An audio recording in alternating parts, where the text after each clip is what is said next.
Today I'm going to talk about climate and development. I actually have a large agenda because it's a large subject, but also there's a lot of material. I'm going to start with recapping what we talked about last week. Then I'm going to talk about dynamic vulnerability and the Schelling conjecture. Then there should be a break, and then we have hopefully 40 minutes or so left for the last two topics, the effect of climate change on economic growth and the relationship between climate and development. This is the last week of the block on the impacts of climate change, why we think climate is a problem. So, I showed you this graph. This is total economic impact of climate change.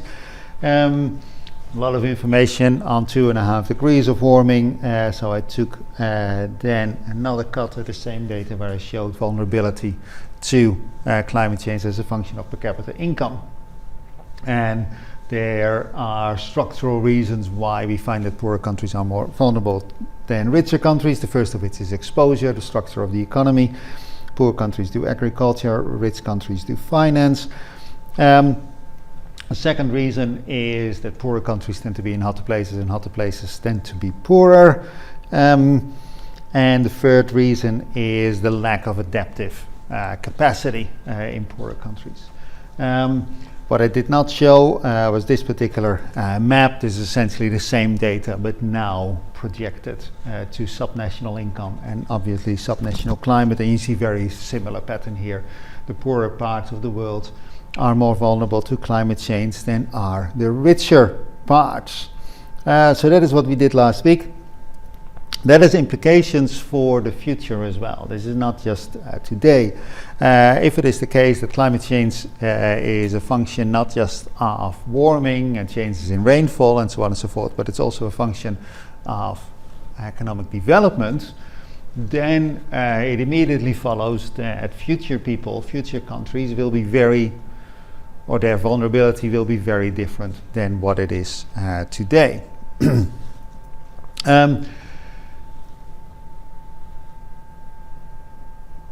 And I will illustrate the implications of this with the case of malaria rather than talk about it in abstract terms. And you may recall that the week before last I talked about the impacts of climate change on health, but I sort of like very rapidly skimmed over what it does to infectious diseases.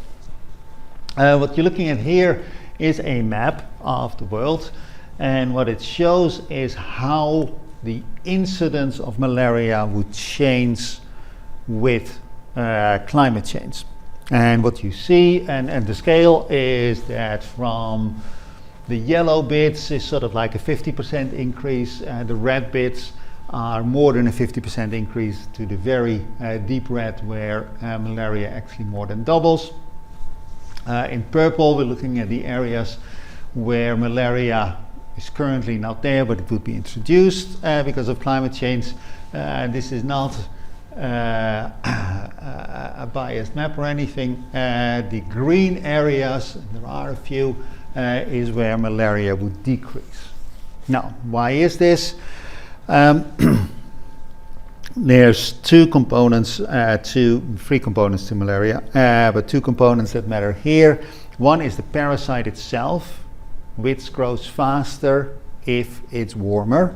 And the second is the vector, that's the mosquito. And mosquitoes need warm, still standing water to breed.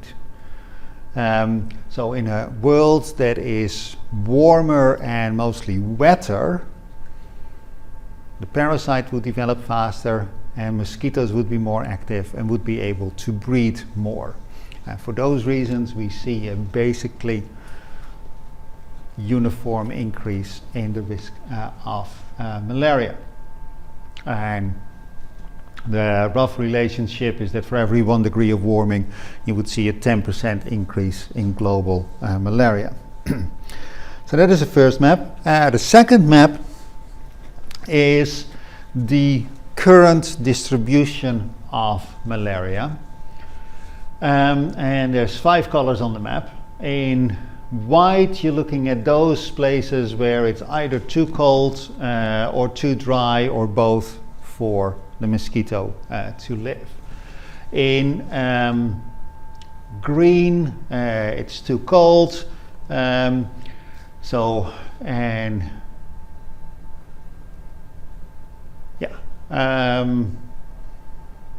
blue, it's too dry for the mosquito, right? So really the white, the blue and the green, there cannot be malaria for natural reasons. But in yellow, we're looking at those areas where there's actually no reason whatsoever why there couldn't be malaria, but there isn't. No natural reason why there couldn't be malaria. And then in red, we're looking at those areas where there could be malaria and there is malaria. And the question then is, what is the difference between the yellow and the red? And if you know your economic geography, you would immediately recognize that this is a map of poverty. That in the rich parts of the world where there could be malaria, there isn't. And actually there was a lot of malaria in Europe, right? Malaria was eradicated from Europe shortly after World War II. Sicily was actually the last place to hold out. With malaria. But you also see that there was actually malaria in the south of England. There was malaria in the Netherlands, and there's outbreaks reported in Stockholm and even in Murmansk of malaria. How do you eradicate it? I'm coming to that. So, this map suggests that rich people don't get no malaria, right? And the question obviously is why? What happened? How did we get rid of malaria? Well, there's three reasons for this. One is, as I said, the mosquito needs warm, still standing water to breed. So if you put proper roofs on houses, if you put proper paving on roads, and if you harden the yard around your house, then you reduce the malaria habitat, right? And that is what we've done. The second reason has to do with the life cycle of the disease. The parasite needs to spend time in its mosquito host, and it needs to spend time in the human host. And it needs to cycle through that for it to reproduce. Now, if you contract malaria and you are treated with malaria medicine, that has two effects. One, you don't die, right? You're still pretty ill. Malaria is a very nasty disease, but it prevents you from dying. But also, it stops you being infectious to other people. So, if you have a malaria problem and you treat the sick people with malaria medicine, then you create herd immunity. Go ahead. I thought there was I know there's malaria tablets, preventative. There's also preventative malaria stuff. What's the post-disease stuff? Is it just like a stab? Oh God, I don't know. I am fortunate enough never to have attracted malaria, so I actually don't know what the exact treatment is. But I think it's injections, and there's medicine there. Now, a course of malaria medicine costs around $100 per person per case. So in rich countries, we laugh at that sort of number, right? And we treat our people, whereas in poor countries, there's maybe 3 months of income, right? So that is the second reason, that simply the treatment of malaria creates herd immunity. The third reason is clouds of DDT. So DDT is a pretty nasty chemical. It's an insecticide. It's used to kill lots and lots and lots of mosquitoes in Europe and in North America, where essentially the entire south of the US was sprayed with DDT and all the mosquitoes were gone. Then in the early 60s, just as this DDT spraying program got into Central America and got into Africa. Rachel Carson wrote her book Silent Spring, which talked about the evils of DDT and how it killed all the birds as well, and we banned DDT. Did the US spray that over Vietnam in the war? No. What did they spray? That was completely different stuff. Well, they did like jungle spray to like... Yeah. That was not DDT. That is a defoliation agent that makes the trees drop their leaves. And not DDT, that just kills insects, not trees. And we maintained that ban on DDT for a very long time. It's now been re-allowed in the treatment of bed nets for this particular purpose. So 3 structural reasons. It's simply better landscape management, medical treatment, and insecticides imply or explain why the yellow areas don't have malaria. And the immediate implication here is that there's a clear relationship between affluence and infectious disease, documented for other infectious diseases as well. And the implication of that for the future is shown in this particular graph. I should have updated the next one. So the next slide shows up on my screen but not on yours. That's why I respond to this. So, what does this imply for the future, and what does it imply for future impacts of climate change? In blue, you're looking at a projection of climate change and its implications for malaria, assuming that the only thing that changes is climate. And what that says is that in the year 2000, around 75,000 people, mostly children in Africa, died of the effects of climate change on malaria. You may think that's a pretty high number, 75,000, right? But around that time, around 500,000 people died each year, right? So it is 15% or so of the total malaria cases were due to climate change. Then as the world goes warmer and wetter, that number goes up to 250,000 people per year. Now obviously climate is not the only thing that changes.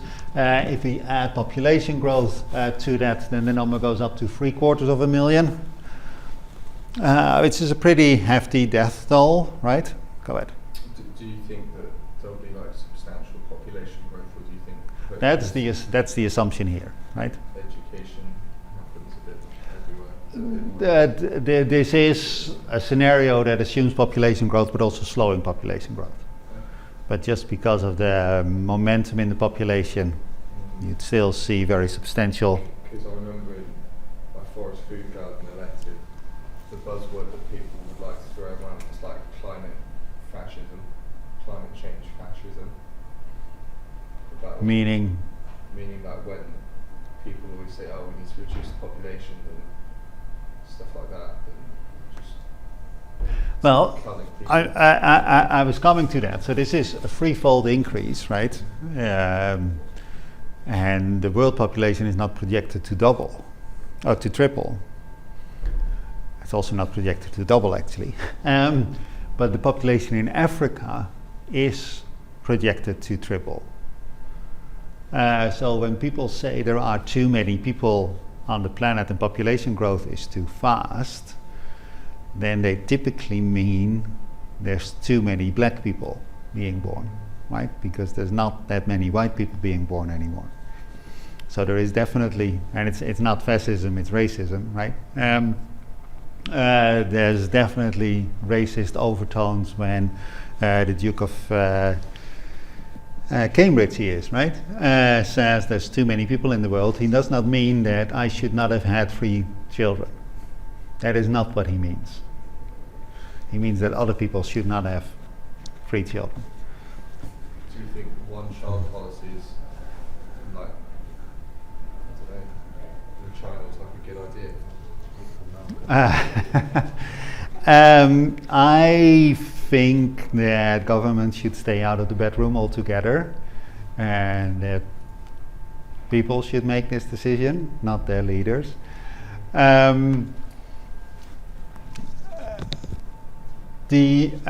China's one-child policy has two problems, right? One is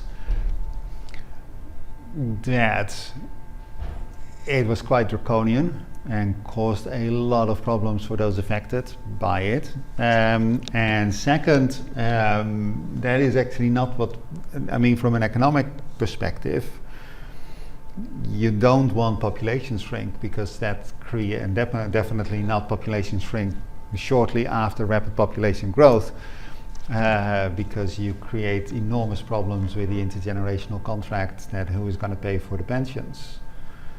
So you don't want your population to shrink too fast. Why did they enact it then? Well, the question why does the Chinese leadership does anything is always very difficult, because it's so very opaque, right? But they were worried, apparently they were worried about the Malthusian trap, that China was growing too fast, could not feed itself.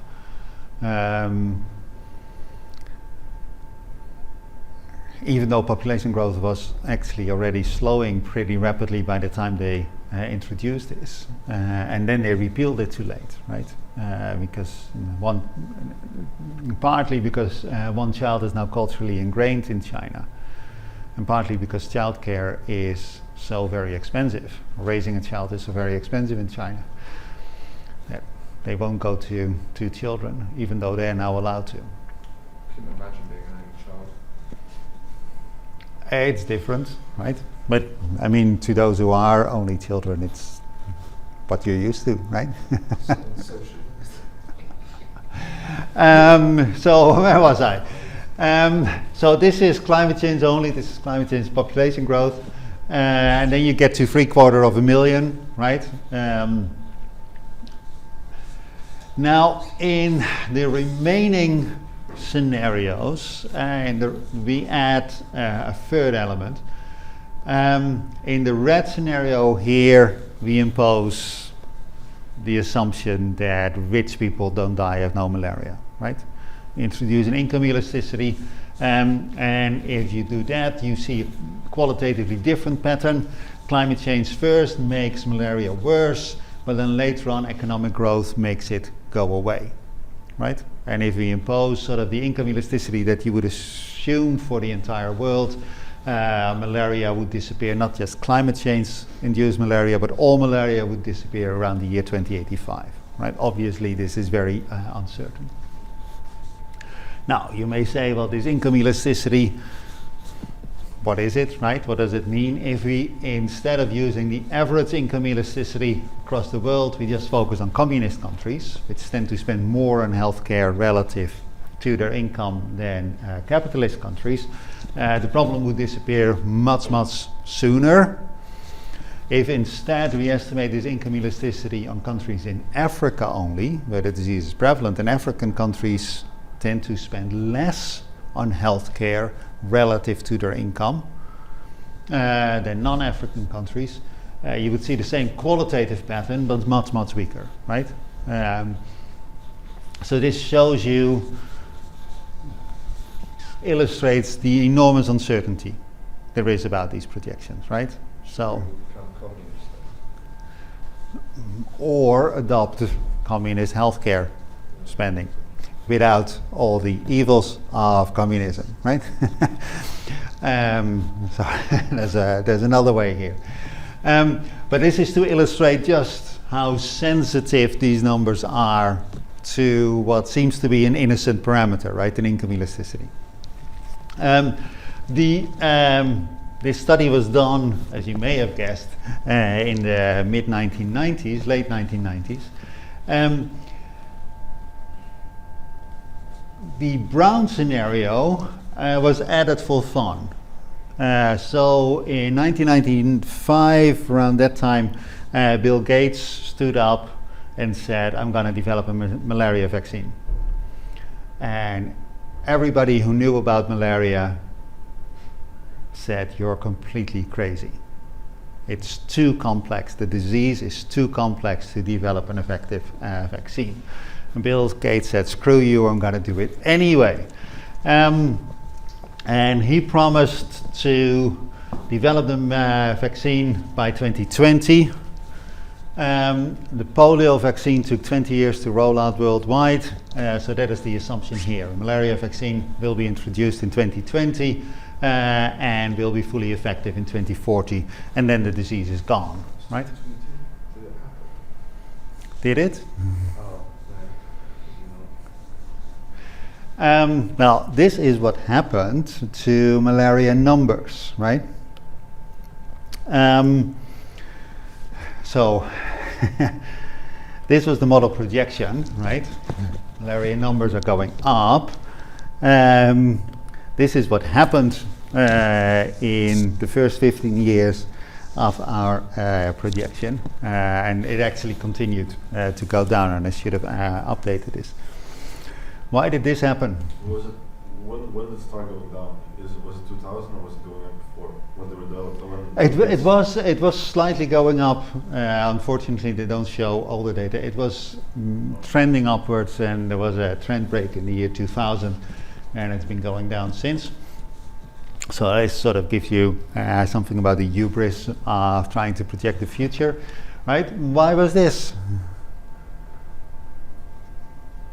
This is George W. Bush, right, who we recall as a warmonger, right, because of the wars in Iraq. Had that not happened, right, had 9/11 not happened, then we would have sort of thought of Bush the Younger as a somewhat bumbling idiot, right, who did not do a lot of damage. We may have recalled him for a thing that he started, and that is to go after neglected diseases and devote a lot of resources here. So that is Blair actually helped him in this.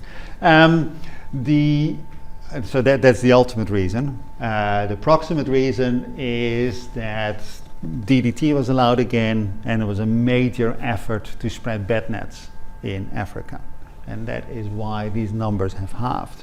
Now, going back to the question of the vaccine, a vaccine was put on the market in 2018, but not a very good one. Did not do a lot. The next vaccine is now in its third stage trials and seems to be very effective. So there is now a workable vaccine for malaria. The first vaccine came 2 years early.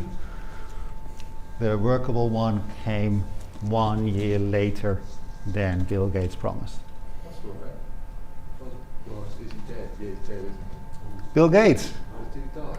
No, he's very much alive. Oh, I really get confused to all the Bill Gates, Steve Jobs, and everyone. Steve Jobs is dead, but Bill Gates is very much alive. Both blow into the same person for me. They're very different characters. So, and when we introduced this scenario, it was as a joke, right? But it turned out that the joke was reality. So what does this teach us, right? Projecting impacts of climate change is very, very difficult. There's many, many things that you need to take account of. And seemingly innocent parameters like an income elasticity actually have an enormous effect. But yeah, the future impacts of climate change depend not just on climate change, not just on population growth, also on economic growth, on health spending, on advances in medical technology, and so on and so forth, right? And none of these things are easy to forecast. Got enough money in malaria, solved. Which indeed leads us to the Schelling conjecture. Tom Schelling asked two questions. The first question is, well, what is climate change, right? Climate change is a problem that is caused by emissions of greenhouse gases that mostly originate from rich people, and most of the impacts of climate change fall on poor people. So climate policy reverses this, and climate policy is supposedly the rich countries take the lead, but the beneficiaries are not the rich countries themselves, The beneficiaries are the descendants of the current poor, right? And Schelling, being quite naughty, immediately asked, like, why would we do this? Is this not a very strange preference that we're expressing here? Are we not essentially saying that we care about the grandchildren of the Bangladeshis, while at the same time showing no consideration whatsoever for the current Bangladeshis? Why do we care about the grandchildren of people we don't care about? That is what Schelling said. This cartoon shows the same thing. That this guy from the UN is so worried about saving the grandchildren of this guy that he cannot see that he probably won't have grandchildren because he just buried his children, right? Now there's no answer to Schelling's question, right? Nobody has been able to answer this question in any satisfactory way. It is a very strange preference. In the same paper, Schelling asked a question that does have an answer. If we suspend our disbelief and we say that we care about the impacts of the future poor, what is the best way to help them? Right? Would the best way be to reduce greenhouse gas emissions, or could we save that money and invest it in something else that helps them more effectively? Right?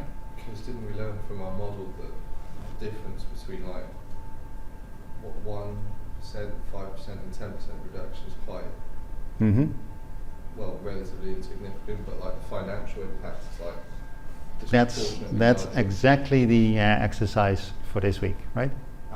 Sweet.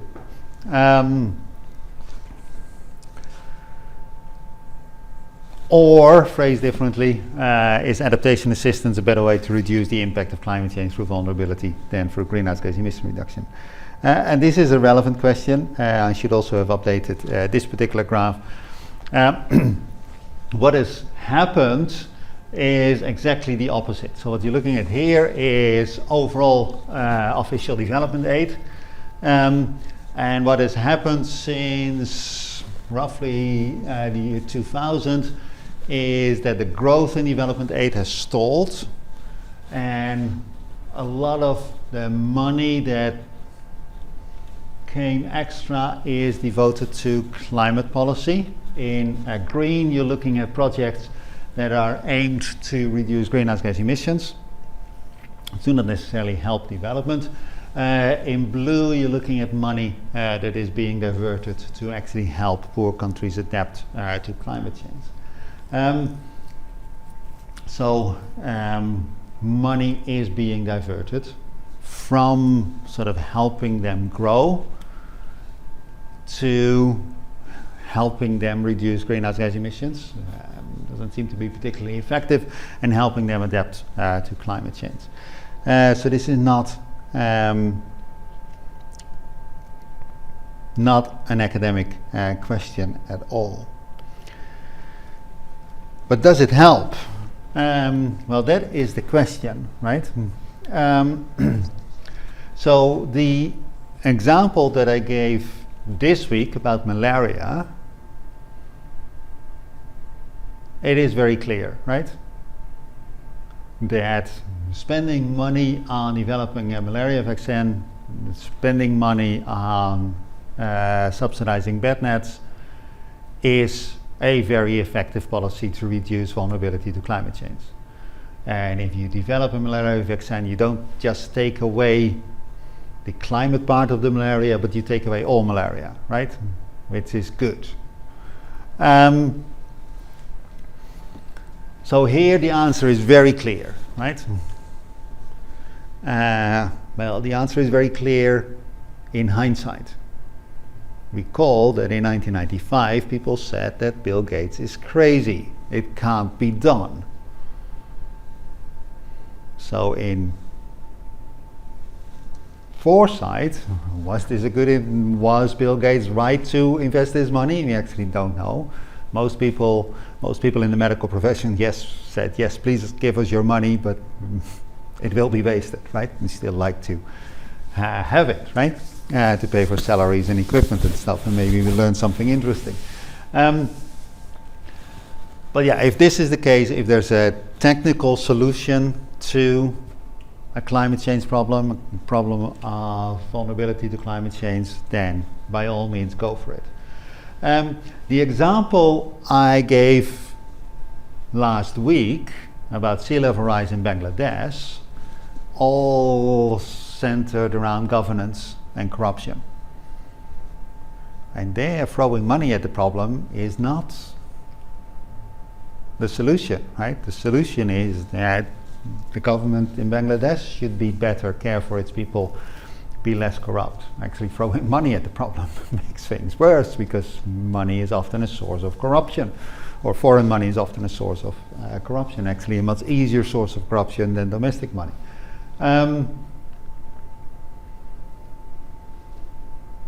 Here, it's not at all clear what the answer is, right? And the third complication here is that development assistance is not easy. So we now have 60 years of experience with development assistance, with giving poor countries money. And depending on who you believe, if you are with Angus Deaton or Bill Easterly, then you would argue that all that money has been wasted. That's Easterly's point. If you believe Angus Deaton, then some of that money did more harm than good. Other people who know about development economics, Alan Winters being one, say that we are now beginning to understand how to help countries grow. And some of the money that we spend now on this is not wasted. And that money is then support in the build-up of institutions, education for girls, and those sort of things. That actually helps helps countries develop. But it is not the sort of money that goes to projects that help countries adapt to climate change.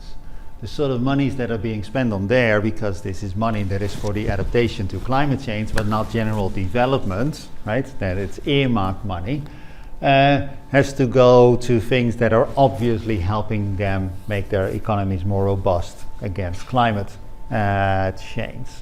So that means building dikes, right? Because that obviously helps against sea level rise. Which is sort of like the old school development. We just pour in concrete, right? It's just the problem with development is undercapitalization. We just pour in capital and things will be fine. Another project that is financed out of this money is that NASA shoot a satellite up into outer space, and that satellite is used for making better weather forecasts for Southern Africa. Satellite data is hard to interpret, so they have a dedicated team sitting in Boulder looking at this data, and then they have another dedicated team traveling around Southern Africa to teach the poor souls there that they need to pay better attention to the weather, as if farmers don't know that the weather is important for their crops, right? So again, old school development, right? That most of the money actually goes to Western consultants rather than to the people who need it. Schelling asked the right question: is there not a better way to help them if we insist on helping them? But there's no easy answer to this particular question. And of course there's exemptions to that. This sort of like overall pattern is an overall pattern. And of course there's also other issues that richer people tend to put greater value on health and the environment, and therefore growth actually makes you more vulnerable. Richer people tend to live longer. and therefore are more susceptible to cardiovascular diseases, and that makes them more vulnerable to heat, and so on and so forth. And of course, one thing that also happens, that if countries develop, they also start using more energy, including for air conditioning, right, which then again further changes the climate. So Schelling asks the right question, but the answer is it depends, right? And it's all more complicated than you would hope. Always is.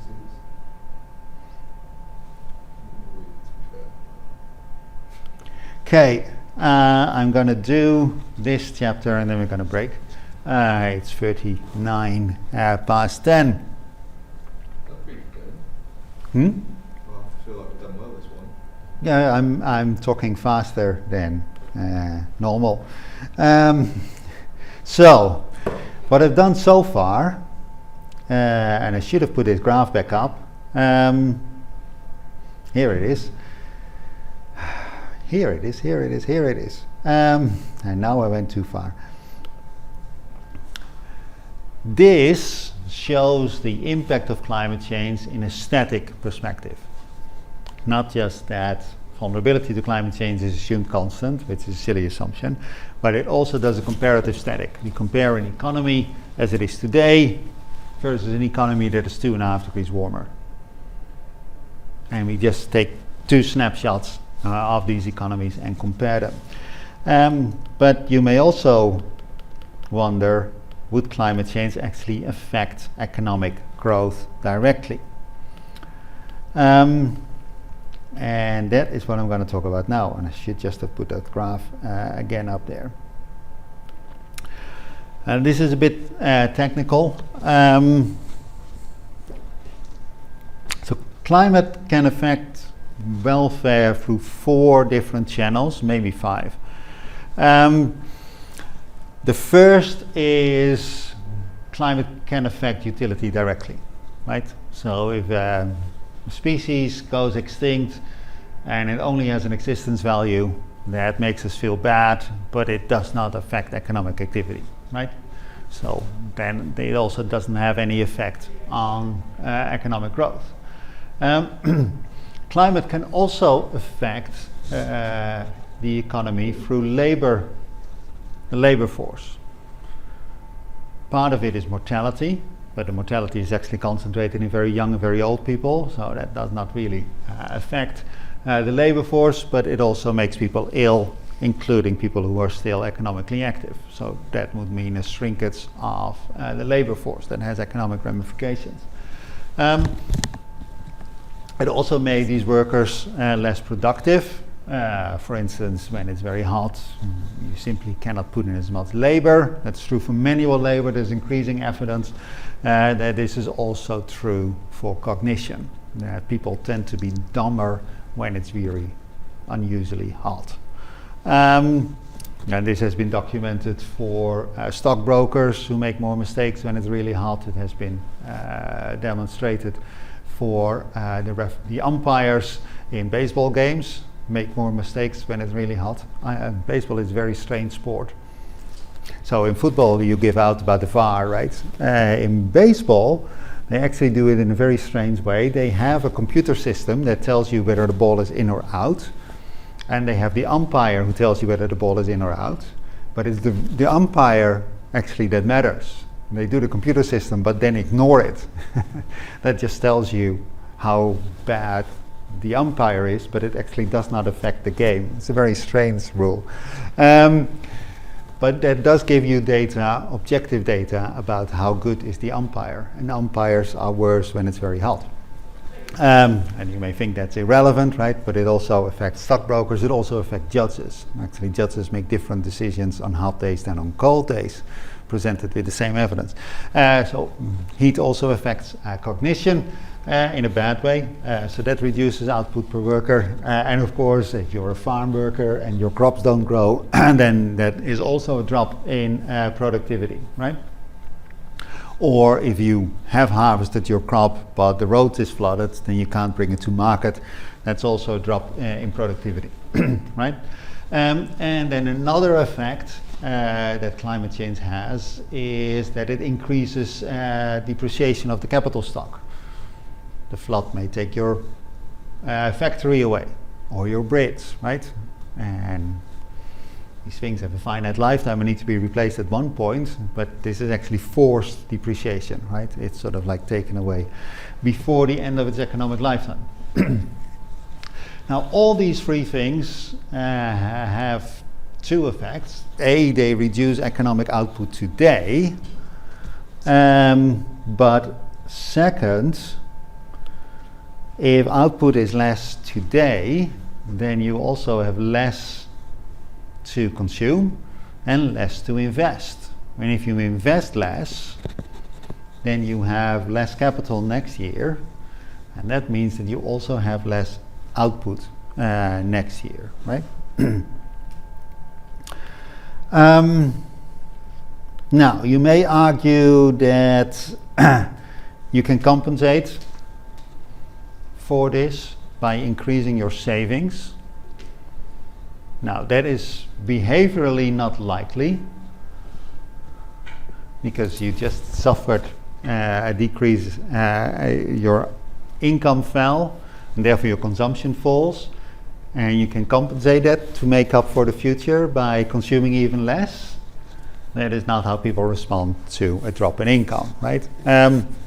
But also, if you sort of say, well, output has fallen, and I think this is because of climate change, that is a structural reason, that also means that your expectations of the returns on investment must have come down, right? Because these problems are persistent. So it's actually rational to invest less in this scenario rather than to invest more. And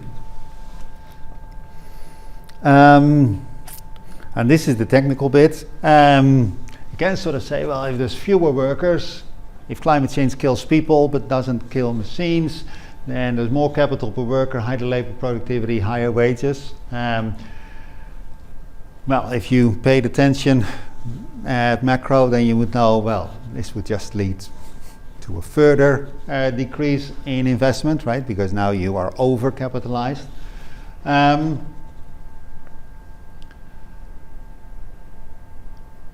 And you may then say, well, yeah, this is true in the short run and at the margin, but what about the Black Death, right? Where a third of the European population was carried off by the plague, bubonic plague. That's actually another point I'm making here. And that completely changed the structure of the European economy. Well, economic historians are still arguing whether or not this is true, whether this was really the effect. In Eastern Europe, of course, the opposite effect took place, right, where the Black Death actually led to a hardening of serfdom. So the key point here is, of course, that the projected health impacts are actually fairly small. They're nowhere near the third of the bubonic plague, right?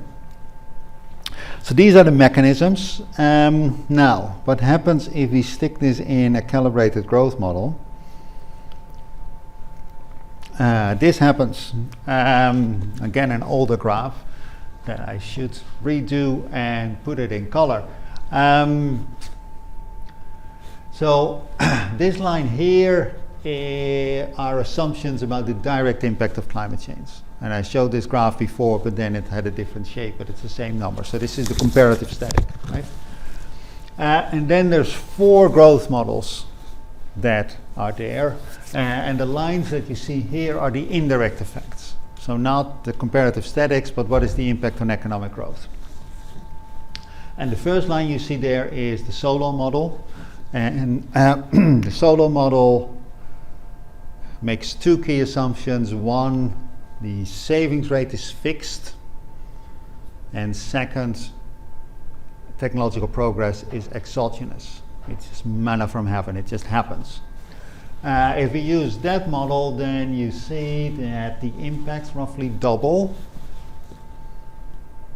or rather you see that the indirect effects are the same order of magnitude as the direct effects. and that means that the total impact is twice as large as any number that I've shown you previously, right? Second model that you see is the Ramsey model, where the savings rate is no longer fixed, but it's optimized. And you actually don't see that because it's almost identical to the solo model. The effect through the savings rate is actually minimal. So these are so-called old growth models. The other two lines that you see are new growth models, where the new in growth models is that technology is now endogenous. And there's two extremes here. One is the Romer model, that is David, no, that's Paul Romer, sorry, where R&D is endogenous. That part of your workforce and part of your investment goes into the development of new knowledge. And if you do that and you calibrate that model, then you see a slightly larger response than in the Solo and the Ramsey model. And that is because more of your economic growth is internal to your economic model.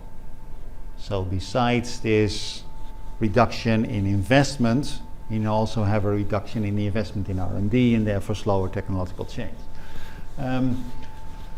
The final model that you see here is the Menke-Romer-Weil, where Romer is Paul. No, Romer is David, not Paul. And here technology develops because you invest part of your money in the education of people. So this is through the accumulation of human capital. And now you see a much stronger response, where the indirect effect is twice as large as the direct effect. So you should triple the numbers that I showed you previously, right? Now, the question that you have is, of course, who is right, Menke or Romer? The answer is that they're both wrong. If we use these models to predict the current distribution of income across the world, then Romer says that the rich world should be, or the poor world should be richer than they are. So it got his predictions wrong, whereas Menke shows that the poor world should be poorer than they are. Should in the sense, this is the model prediction, right? This is not a normative sense. So Menke is too sensitive to endogenous technological change, whereas Romer is not sensitive enough. So the truth lies somewhere in between these two lines, but nobody has written up a model that can do that. Decent about range. Yeah, it's big enough range, right? So what happens to the growth rate? This is for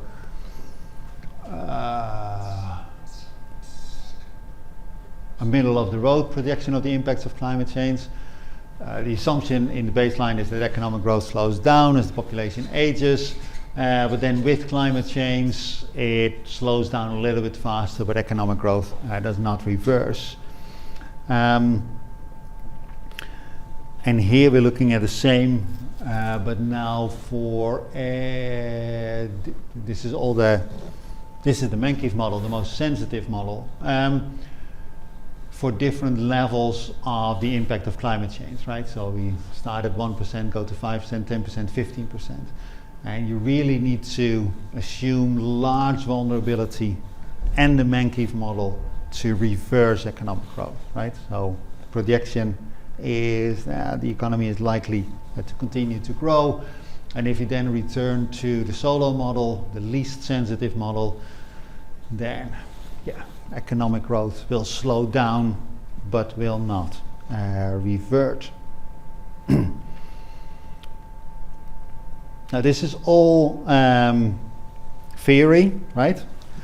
Melissa Dell, you see here, she was a little bit younger than she is now. You heard of Melissa before? Yes. You do development, you don't.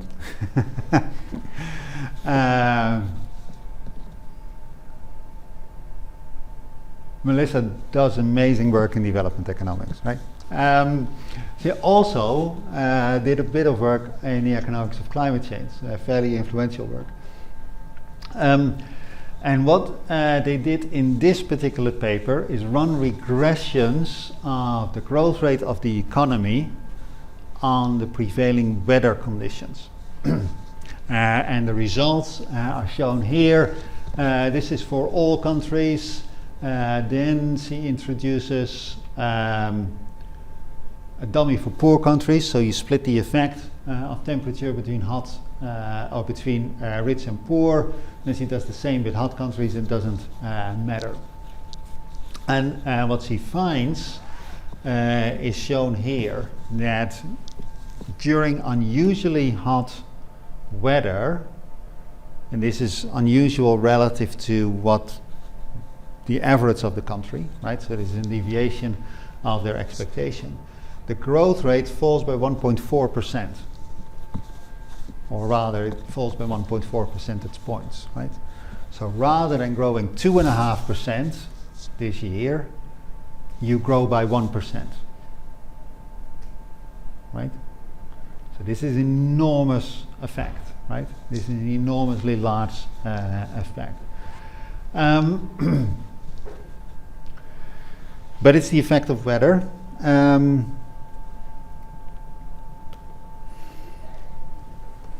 Eric Strobel has another paper where they look at the impact of drying in sub-Saharan Africa. So what has happened is that from the 1960s onwards, rains have been failing in sub-Saharan Africa. It's just not in one go, but every year there is on average a little bit less rain. And they put that into regression, and here you see the results. Rain is the variable of interest, and you see that it indeed shows up significant in some specifications. But most importantly, if you interact rain with being in sub-Saharan Africa, it actually shows up as positive, right? So the lack of rain then has a negative effect on economic growth. And that's fairly robust.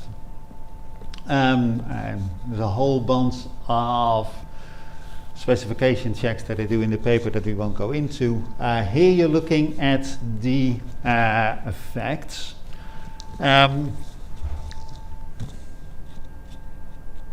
So this is from 1960 onwards, the actual economic growth rate, or the actual economic growth, I should say, of sub-Saharan Africa, where it won in 1960 and the economies are only around 60% larger 35 years later. This is the growth in a set of countries that had very similar starting conditions to sub-Saharan Africa, so countries from Asia and South America mostly.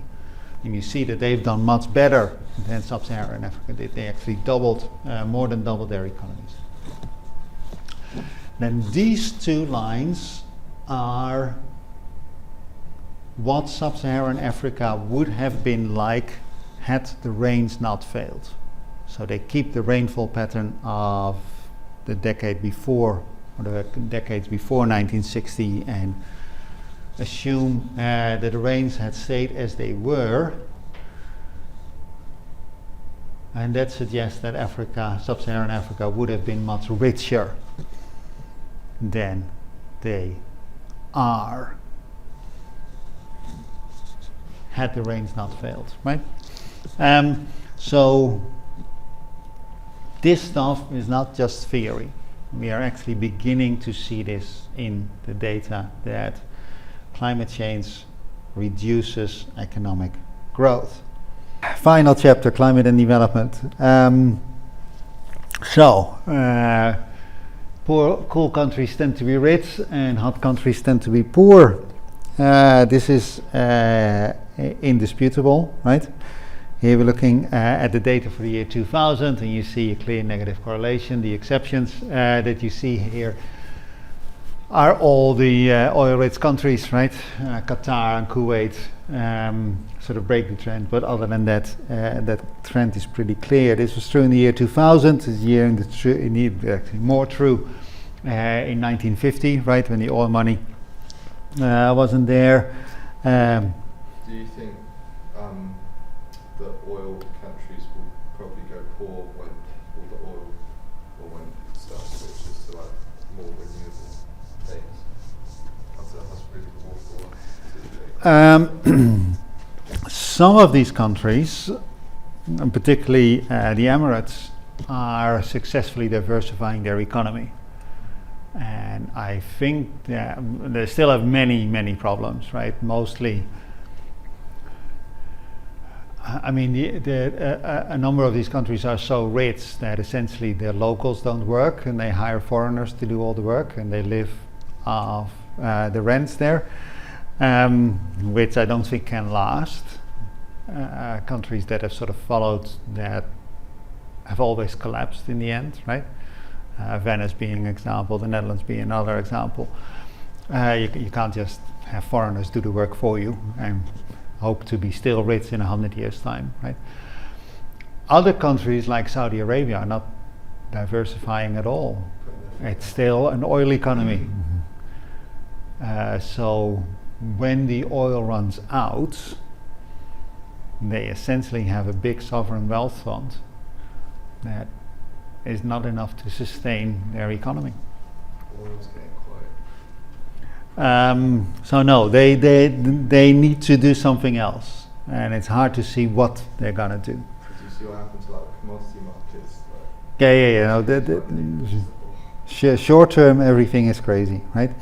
So in the 1950s, cool countries tend to be rich, hot countries poor. 1913, very similar pattern.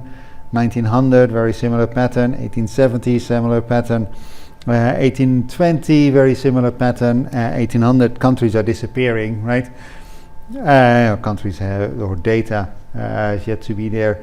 1800, similar pattern. So they seem to be pretty robust, and you need to go back to 1750 and 1700. 1650 to actually see a reversal in this pattern. So, and this is in the year 0. This is all the medicine data, right? So, definitely for the last 200 years, there's a very clear correlation between heat and poverty. The question is this causal? Now, this matters for climate change because if there's a causal relationship between heat and poverty, then a hotter world will be in economic trouble, right? Whereas if it's a mere correlation, then we should not worry about this. Now there's different views on this, and the last word has not been spoken. One of the extreme views is Jared Diamond, who you may have come across, and Diamond argues that climate and geography are destiny. That whatever could have happened in history, we would always have ended up with a position where Europeans are rich and those parts of the world that are not colonized by Europeans are poor. And he has a number of explanations for this. One is the orientation of continents. So on the Eurasian continent, things are essentially east-west. And that means that if you invent something in Iraq or in China or in southern Spain, it can be used everywhere, essentially in that climate band. And you can sort of, if you've domesticated a new plant or you tamed a new animal, then that plant can be used in a large area, which sort of leads to spillovers, but also leads to economies of scale, right? Whereas if you look at Africa, if you invent something useful in Ethiopia, and there's been a lot of domestication of plants in Ethiopia, you can't use it elsewhere that is anywhere near to you. You could use the same plants in southern Africa, but that is thousands of kilometers away, but in between you have completely different climates, completely different soils, completely different landscapes. So you cannot take your invention elsewhere. Same is true for the Americas. It's also north-south, right? So that is one reason that he comes up with. Another reason that is hotly disputed by biologists is that the animals and plants of Eurasia are simply more domesticable. It's simply easier to tame a horse than it is to tame an elephant. That's just not true, but that is a claim that he makes. And then the final question that Diamond needs to answer is why Europe and why not China? And there he argues that the geography of Europe is such, with its mountain ranges and its rivers, that it's naturally fragmented, which leads to competition between states, which leads to innovation.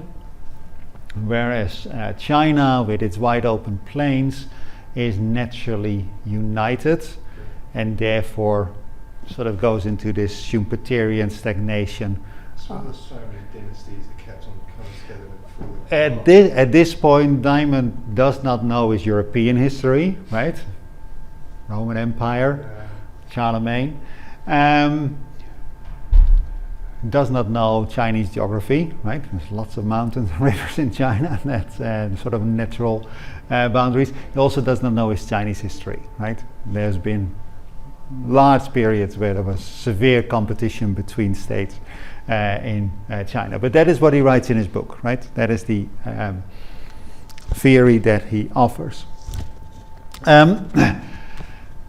The implication of this is, if it is true that climate and geography are destiny, then of course we're in deep trouble with climate change. There's some empirical evidence for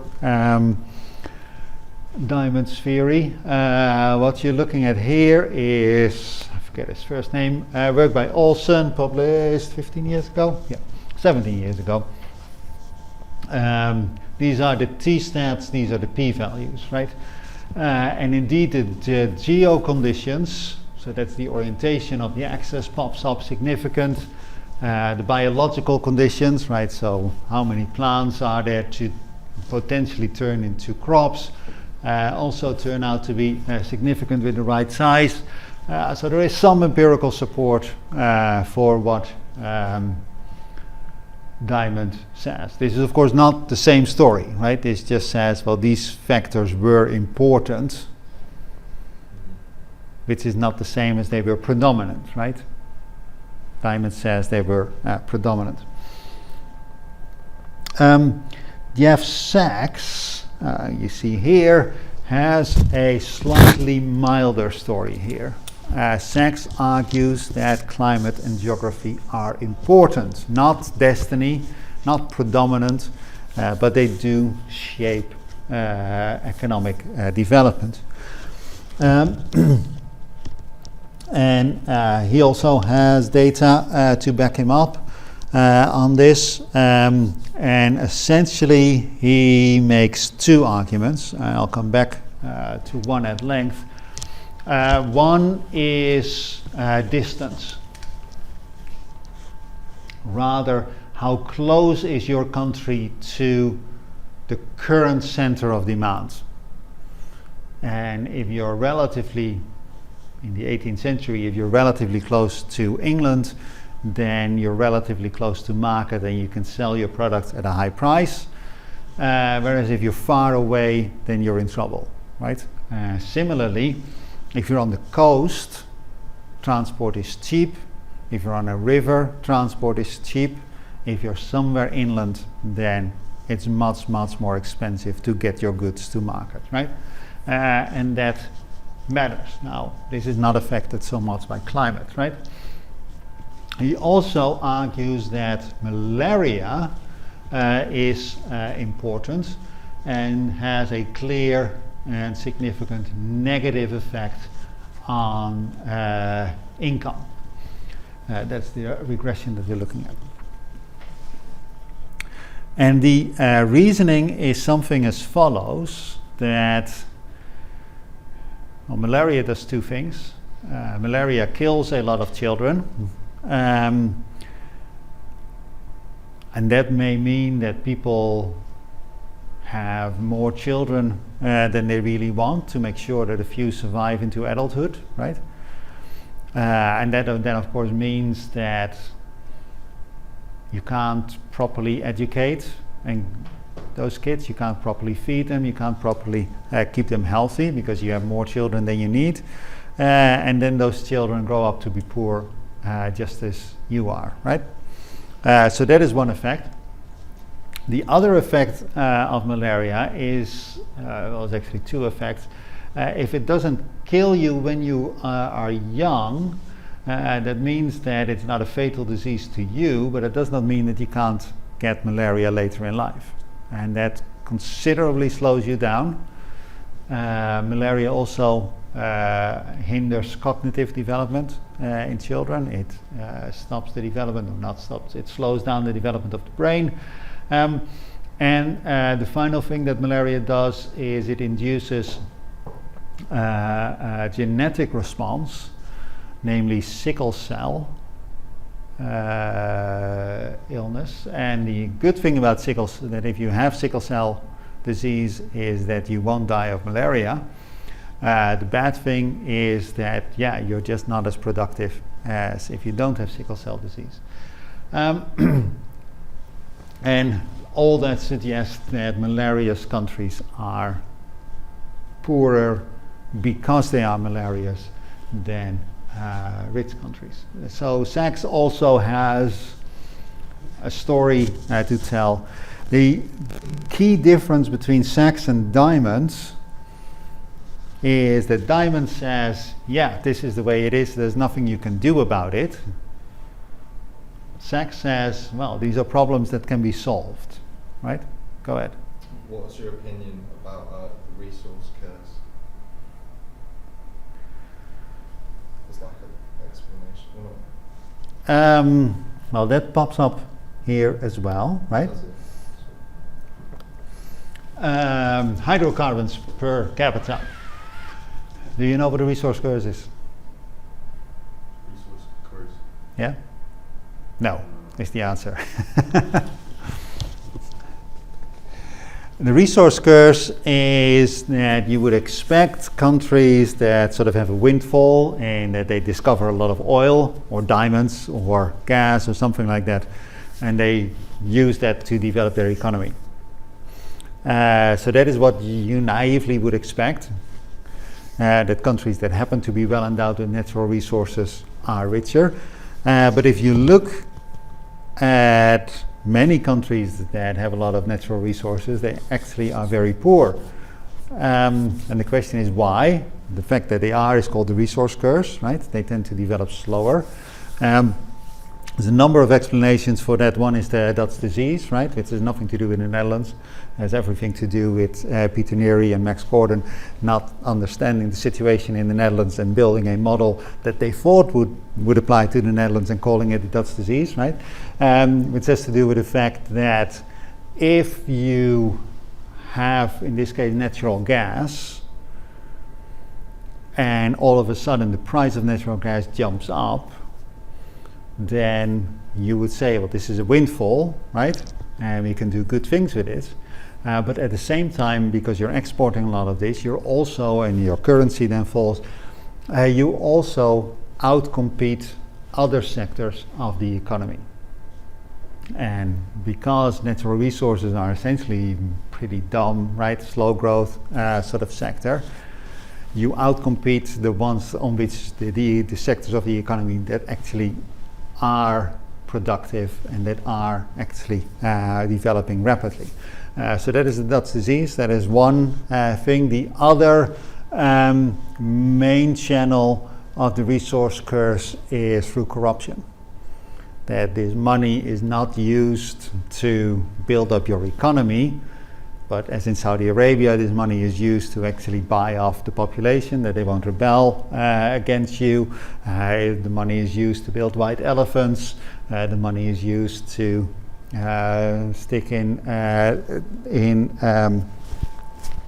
Swiss bank accounts or buy English football clubs, right? Not productive investments, right?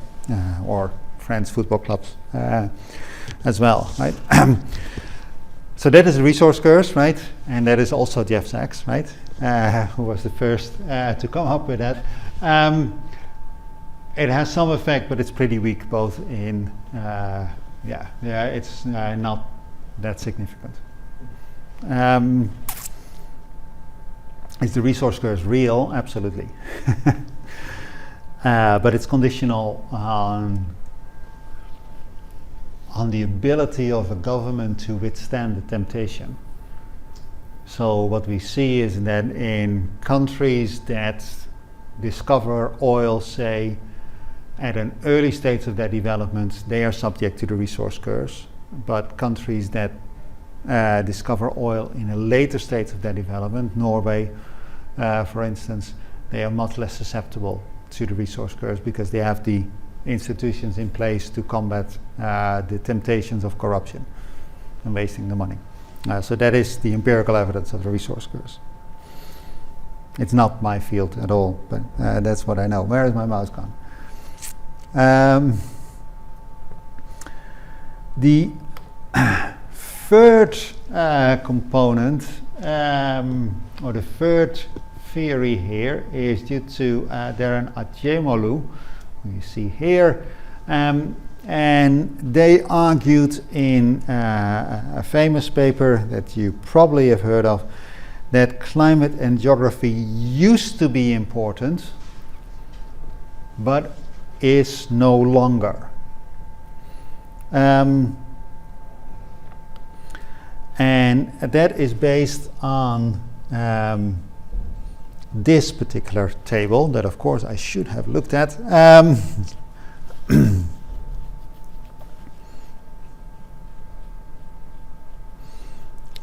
Before I came, right?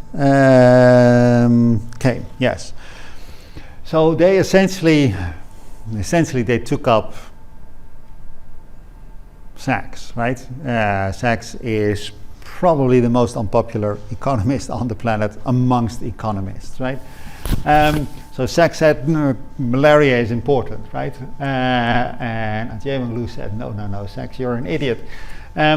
So you saw the regressions that Sachs showed, a simple correlation between a simple regression of per capita income on malaria, and lo and behold, it pops up.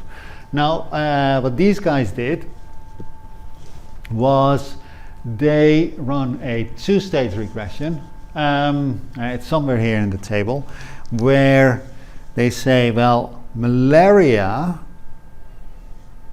explains how Europeans behaved when they colonized. And in sort of Central Africa, if you went there as a European, no immunity whatsoever for malaria, essentially you drop dead pretty quickly. And they documented all this, and because of all the, this was done by companies, right? So it's pretty well documented what was the death rate of European settlers, soldiers and sailors. Staggering 20, 30, 40% per year, right? So if you go to what is now Congo, as a European, you very quickly drop dead if you did that in the 16th century, right? Because of the infectious disease. So in those places, Europeans came, raped, plundered, pillaged, ran out as quickly as they can, destroyed everything in sight, right? Whereas in other places, South Africa, Australia, United States, what is now the United States, North America, Europeans came, liked what the climate, and settled, and brought with them the rule of law and universities and so on and so forth.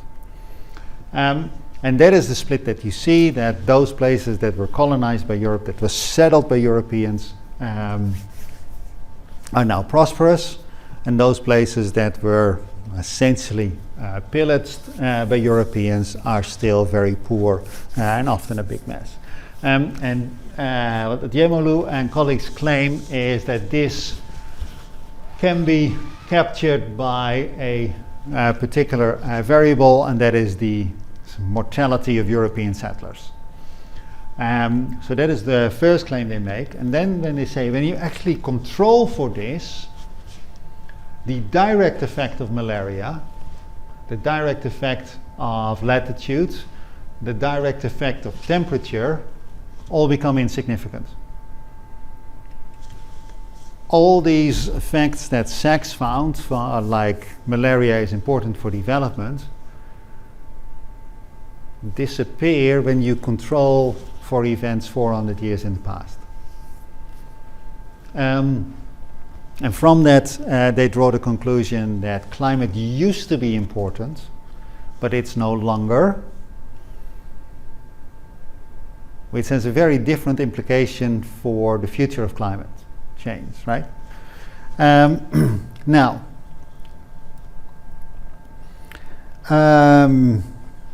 what do you think? I don't know what to think. Marcella Alsan, who you see here, redid their work, but now with the Cheche fly, and finds very similar conclusions. That the Cheche fly sort of explains things.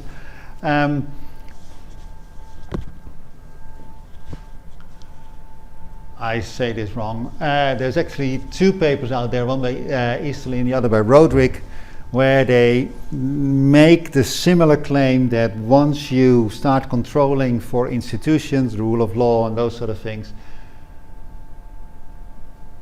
then this whole climate effect, this whole geography effect disappears.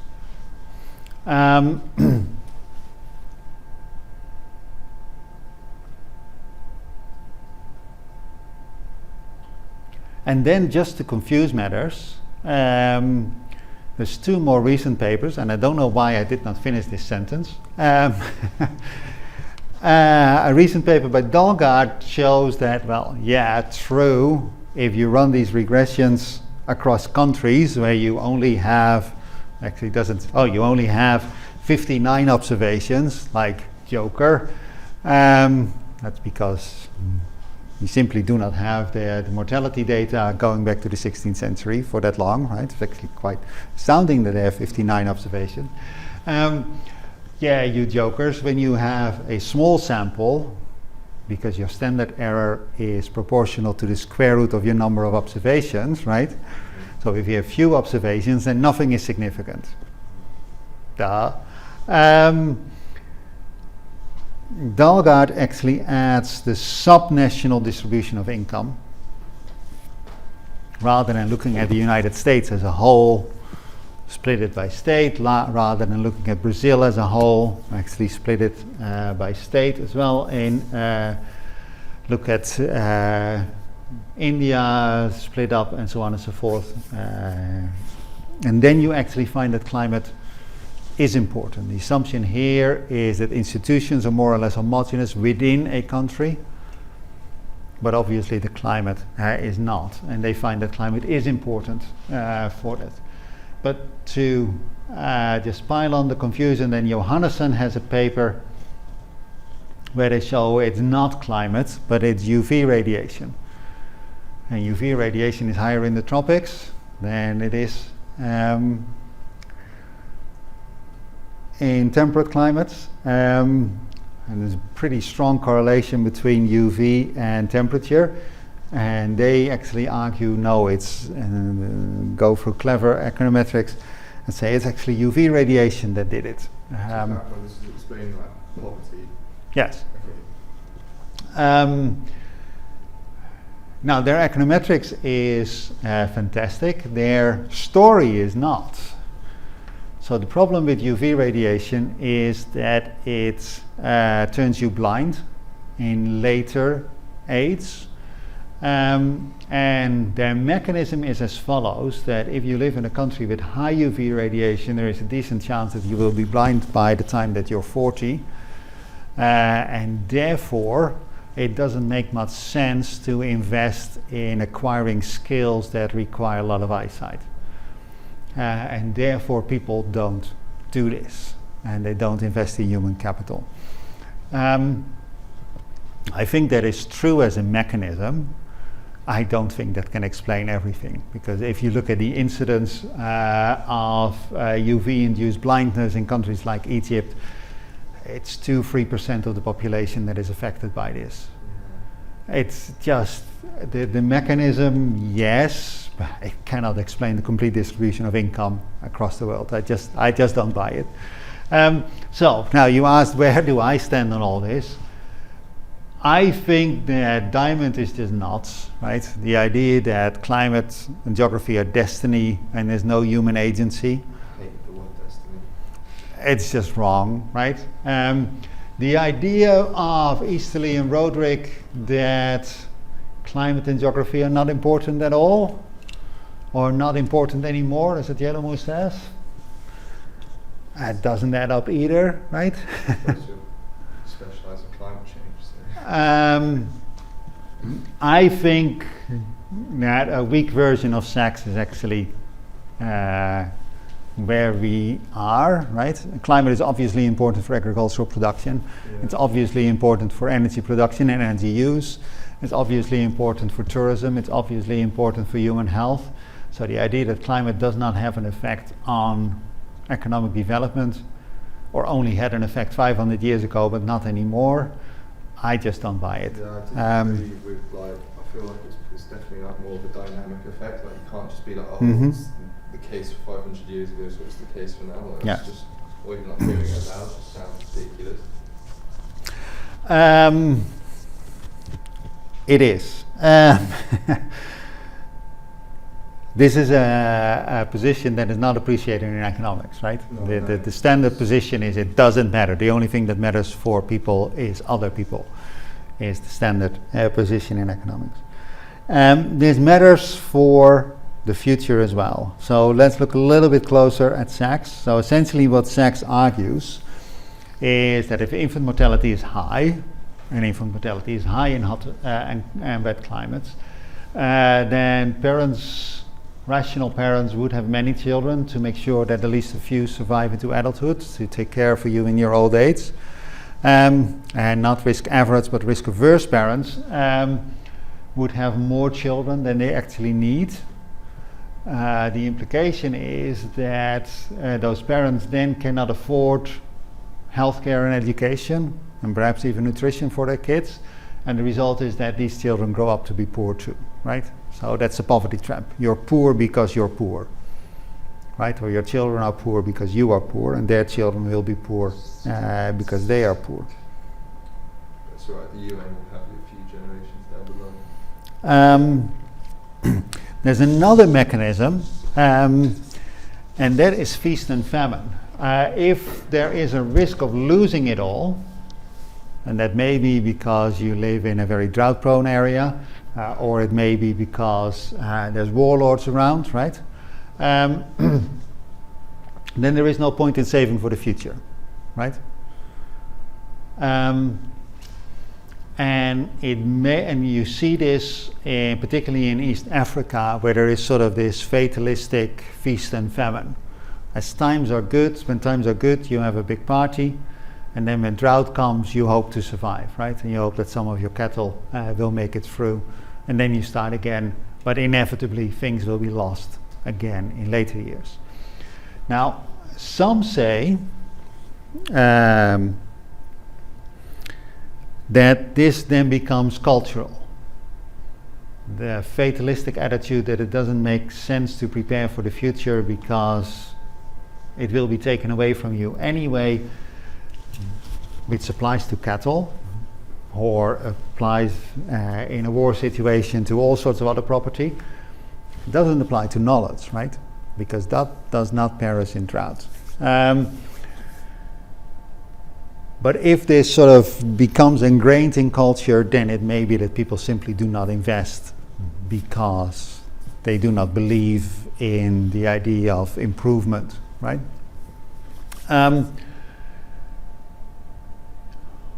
And that may explain why some countries are stuck in this.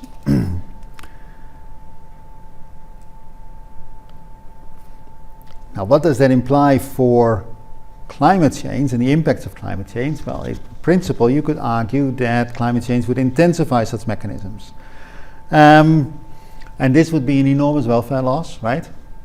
This is not because of climate change our economy is 2% smaller, or because of climate change our economy grows at 2% per year rather than at 2.5% per year.